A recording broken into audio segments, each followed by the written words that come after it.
পূর্বেই বলা হয়েছে জাহান্নামীদের সংখ্যা জান্নাতীদের তুলনায় অনেক গুণ বেশি হবে, যেহেতু এই সংসারে অসৎ লোকের সংখ্যা অধিক, আল্লাহর বাদ্য বান্দা কম, শয়তানের বাদ্য গোলাম বেশি। মানুষের সৃষ্টিকর্তা ও পালনকর্তা নিজেই ঘোষণা দিয়েছে।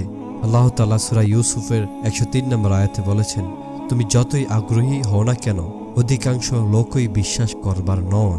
আল্লাহ তাআলা সূরা সাবার 20 নম্বর আয়াতে বলেছেন, ওদের উপর ইবলিস তার অনুমান সত্য হিসেবে প্রতিষ্ঠিত করল, ফলে ওদের মধ্যে একটি বিশ্বাসী দল ছাড়া সকলেই তারা অনুসরণ করল। আল্লাহ তাআলা অন্যথায় বলেছেন, তোমার দ্বারা ও ওদের মধ্যে তোমার সকল অনুসারীদের দ্বারা আমি অবশ্যই জাহান্নাম পূর্ণ করব।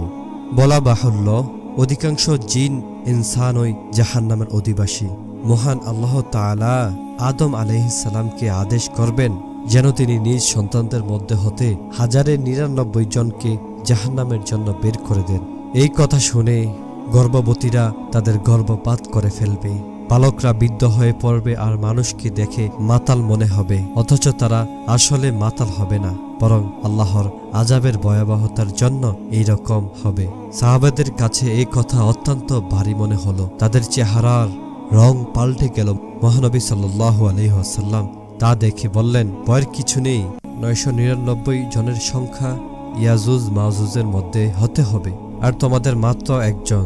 তোমাদের সংখ্যা অন্য মানুষের তুলনায় এমন হবে যেমন সাদা গরুর গায়ে একটি কালো লোম অথবা কালো গরুর গায়ে একটি সাদা লোম। আর আমি আশা করি যে তোমরাই হবে জান্নাতের 1/4 বা 1/3 বা অর্ধেক। তা শুনে সাহাবারা আনন্দে আল্লাহু আকবার ধ্বনি উচ্চারিত করলেন।